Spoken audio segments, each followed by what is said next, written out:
Salut tout le monde, j'espère que vous allez bien. On se retrouve aujourd'hui pour le débriefing du tirage au sort de la Ligue des Champions. Le tirage au sort a donc eu lieu à 17h50 heure française. Et donc on va essayer tout simplement de décortiquer, d'analyser ce qui s'est passé dans ce tirage au sort. On va bien sûr regarder du côté du Paris Saint-Germain, on va bien sûr regarder du côté du Racing Club de Lens. Et forcément on va dire si ce qui leur est arrivé était-ce, je dirais, un tirage au sort clément? Est-ce un tirage au sort de la mort? Justement, et pour ainsi dire, est-ce que ce tirage au sort pourrait être littéralement peut-être clôturer l'histoire de ce Paris Saint-Germain, voire même de ce Racing Club de Lens? Et c'est justement ce qu'on va voir durant cette histoire. Alors, on va bien évidemment analyser, décortiquer comme à chaque fois chaque équipe. On va bien sûr regarder aussi les autres participants de cette compétition. Est-ce que Manchester City ne tombe pas dans un mauvais groupe, le tenant du titre? Est-ce que le Barça peut se qualifier après plusieurs échecs? Est-ce que le Real Madrid peut se qualifier malgré des pertes comme par exemple Vinicius, Eder Militao ou Thibaut Courtois? Est-ce que, par exemple, je sais pas, le Milan AC a des capacités? Est-ce que l'Inter de Milan est confiant? Est-ce que, en fait, on va vraiment tout voir et je vais vous dire concrètement mes premiers avis. Alors attention, bien évidemment, les championnats ont débuté. Ce qu'il y a aujourd'hui n'est peut-être pas la vérité de demain. Et peut-être qu'après la trêve, les choses seront différentes. Voilà. Donc on va commencer donc avec le Paris Saint-Germain. Donc, ah oui, pour information, je tiens à le signaler, vous n'aurez pas, comme l'année dernière, des petites vignettes pour montrer les groupes, pour la simple et bonne raison que je n'ai pas pu le temps de le faire, je viens de rentrer de chez moi.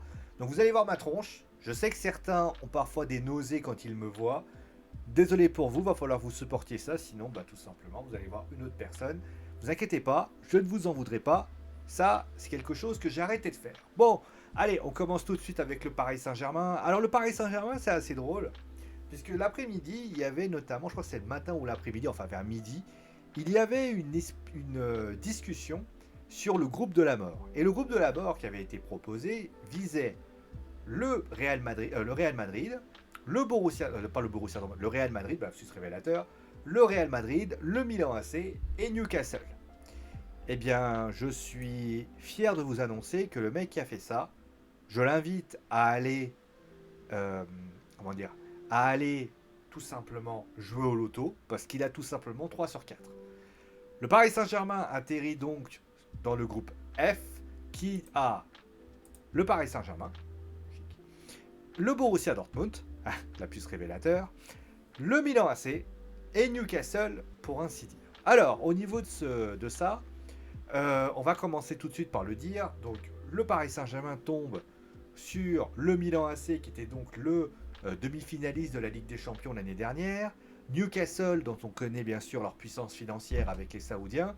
Et même si le Borussia Dortmund, dont on sait qu'ils ont fait une belle épopée européenne l'année dernière, et on rappelle que l'année dernière, ils sont à ça de détrôner le Bayern de Munich, et suite à un mauvais match lors de cette dernière journée, il s'avère que le Borussia Dortmund n'arrive pas à remporter la Bundesliga.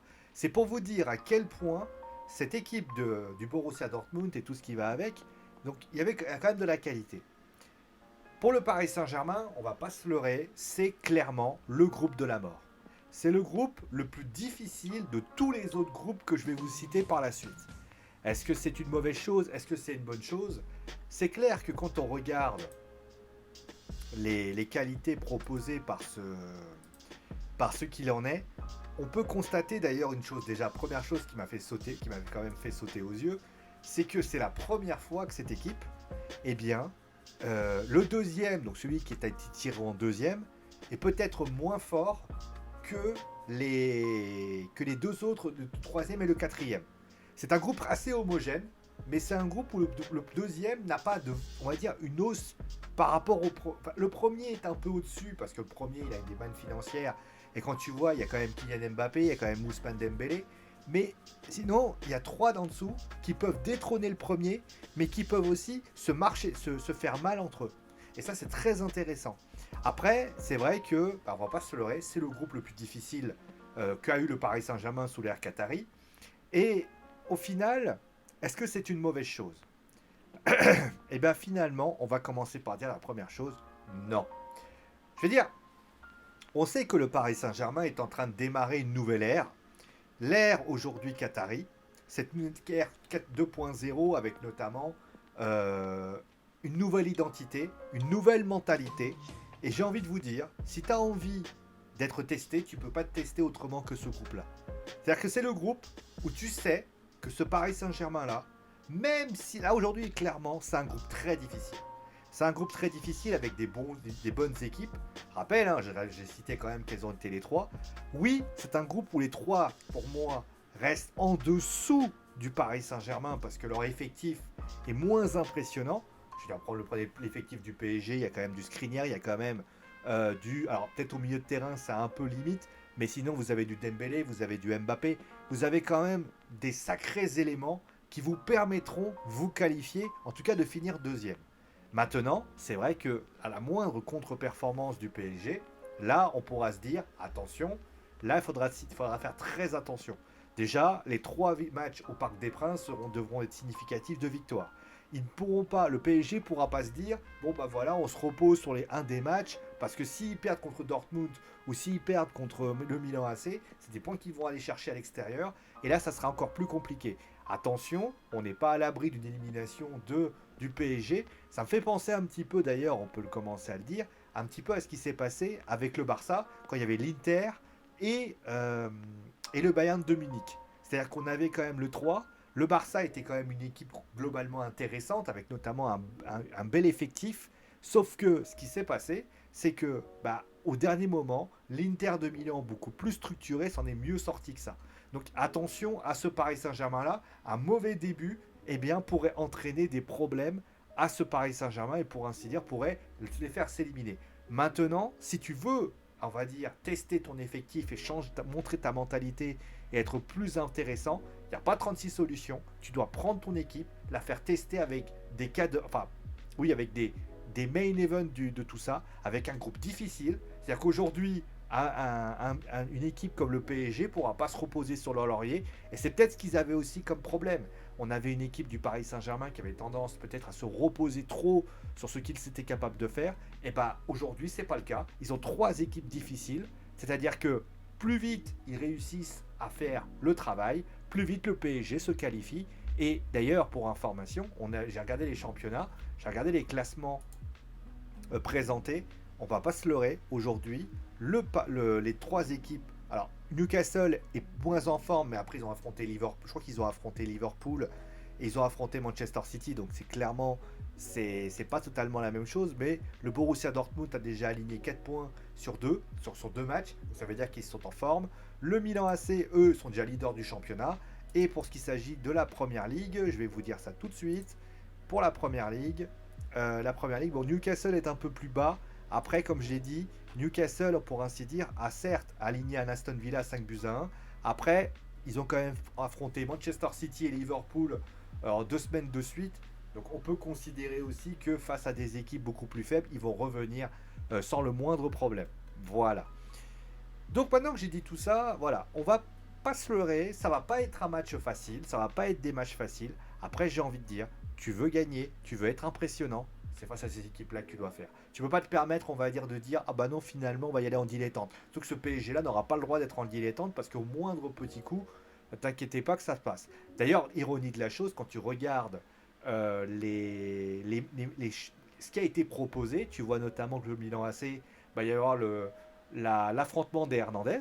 Ça aussi, c'est assez rigolo. On va voir Théo Hernandez contre Lucas Hernandez.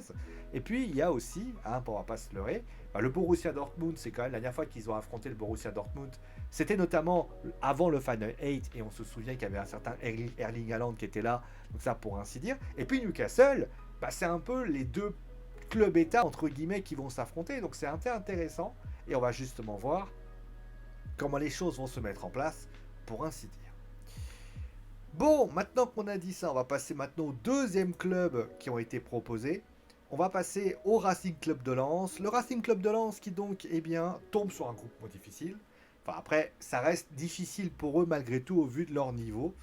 Ils étaient dans le chapeau 4. Et ils ont donc tombé sur le FC Séville, qui était d'ailleurs tombé dans le groupe de Marseille l'année dernière. Arsenal, c'était Tottenham l'année dernière. Arsenal et le PSV Eindhoven. Alors, on va pas se leurrer.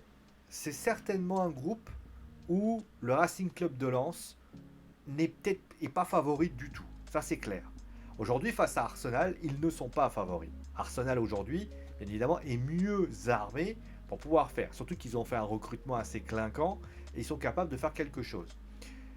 Séville, ça reste une équipe qui peut, on va dire, poser des problèmes.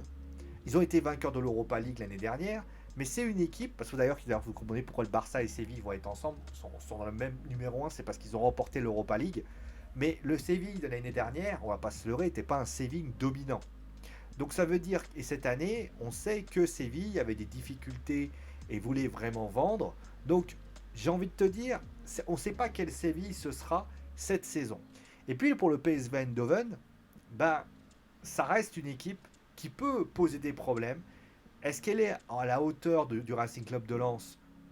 Oui et non. Oui, parce que je pense que Lens, dans certains matchs, pourra peut-être faire mal à cette équipe, à vue de leur jeu, au vu de ce qui pourrait arriver. Mais d'un côté, c'est une équipe aussi qui reste au-dessus de ça. Et je pense que cela peut être donné. Après, ce qui me fait peur avec cette équipe lensoise, c'est que leur début de championnat n'est pas bon. Aujourd'hui, quand tu regardes le début de championnat du Racing Club de Lens, bah on va pas se leurrer, hein, c'est tout simplement deux victoires et deux défaites et un nul. On a vu ce qui s'est passé au Paris Saint-Germain. Il y a quand même des problèmes à cette équipe. On voit notamment qu'au milieu de terrain, c'est compliqué. On voit qu'en attaque, bah, la perte d'Openda, pour l'instant, n'a pas été compensée. Alors oui, il y aura Eli Wahi qui va sans doute jouer face à Monaco. Mais je pense que le match de ce dimanche face à Monaco va donner le là de ce qui pourrait arriver. C'est-à-dire que si le Paris Saint-Germain, enfin le Racing Club de Lens, eh bien, ne réussit pas à gagner face à Monaco, Franck Hez va devoir réfléchir très très vite. Et je crains d'ailleurs à ce que les Lensois finissent par te dire si on n'est pas bien, peut-être lâcher la Ligue des Champions.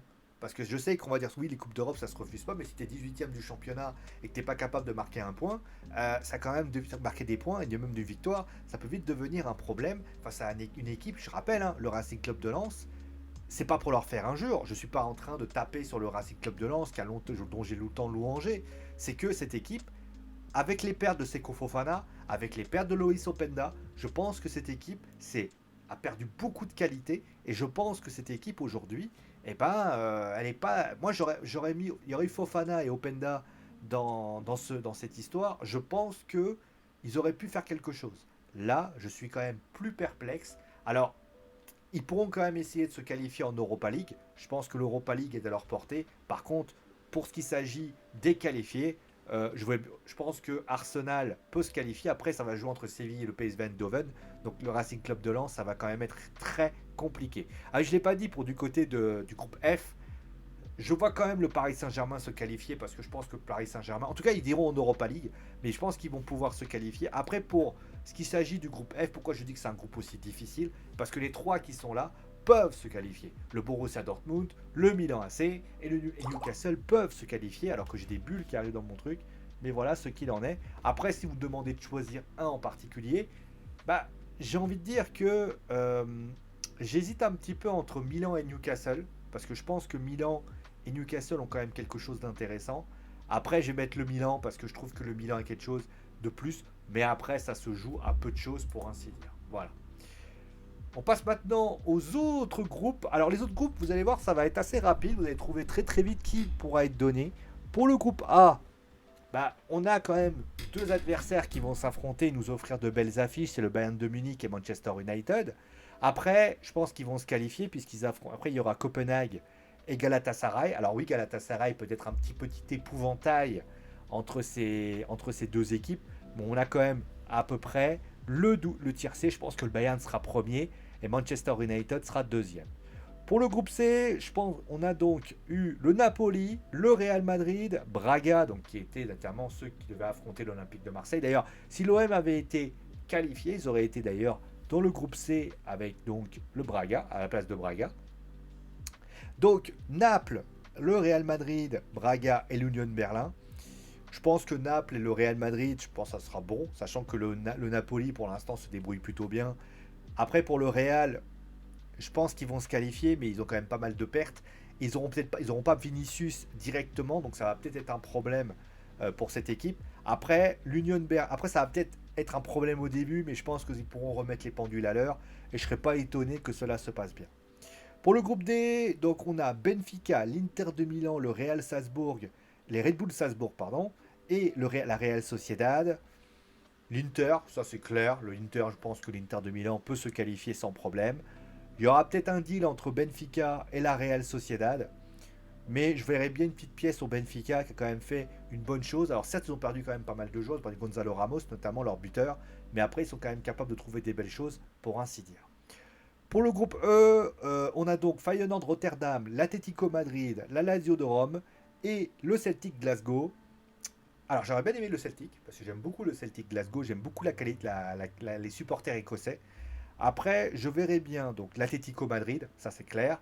La Lazio, parce que je pense que la Lazio peut réussir quelque chose. Après, Feyenoord peut être le petit épouvantail, clairement, de cette histoire. Mais concrètement, ça peut être très intéressant pour ainsi dire. Ensuite, le groupe G. Bon là, clairement, on a déjà les deux qualifiés. On a Manchester City, les Red Bull, le RB Leipzig, pardon. L'Étoile Rouge de Belgrade et les Young Boys de Berne. Bon, bah, déjà clairement, hein, Manchester City, les Red Bull, le RB Leipzig, c'est-à-dire les Red Bull Leipzig, c'est ce qui se passe, mais c'est pas bon.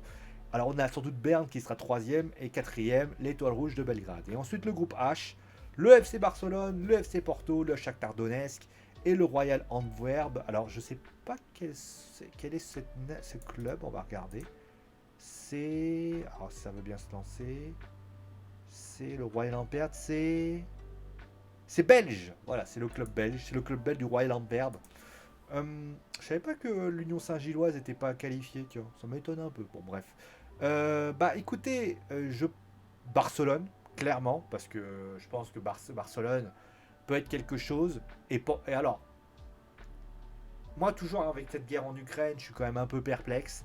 Donc, je verrais bien voilà, Barcelone et Porto dans cette histoire. Voilà. Après, voilà, donc voilà ce qu'il en est. Bon, pour les clubs français, ça n'a pas été simple. Mais bon, vous savez, la compétition est ce qu'elle est. Il faut jouer tous les matchs. Et même, vous savez, parfois, jouer des matchs difficiles vous permet finalement de vous préparer pour des échéances aussi en championnat, etc., etc. Ils ne pourront pas se cacher. Ils devront tout donner dès le départ. C'est ce qu'il faut pour les Parisiens. Pour les Lensois, on leur souhaite bonne chance. En tout cas, moi, on va se retrouver très très vite pour un nouvel épisode. D'ailleurs, là, on se retrouvera demain pour le mercato qui ferme ses portes demain. Et je vous donne en mille, on va tout simplement analyser, décortiquer ce mercato, puisqu'on va revenir sur tous les moments de ce mercato, on va revenir sur les dernières séances de ce mercato, on va revenir sur cette journée qui est très très longue en général. Est-ce que ça sera sur Twitch, est-ce que ça sera sur YouTube? Je pense que ce sera sur Twitch. Et vous avez quoi? Vous aurez juste à aller sur Twitch, allez sur le lien dans la description, mettez un petit follow, et vous savez quoi, vous serez aidé. Allez, prenez soin de vous, amusez-vous bien. Mettez un petit commentaire, d'ailleurs je suis sur Twitch pour streamer sur Baldur's Gate 3 pour ceux qui ont envie. Prenez soin de vous, amusez-vous bien, et ciao tout le monde.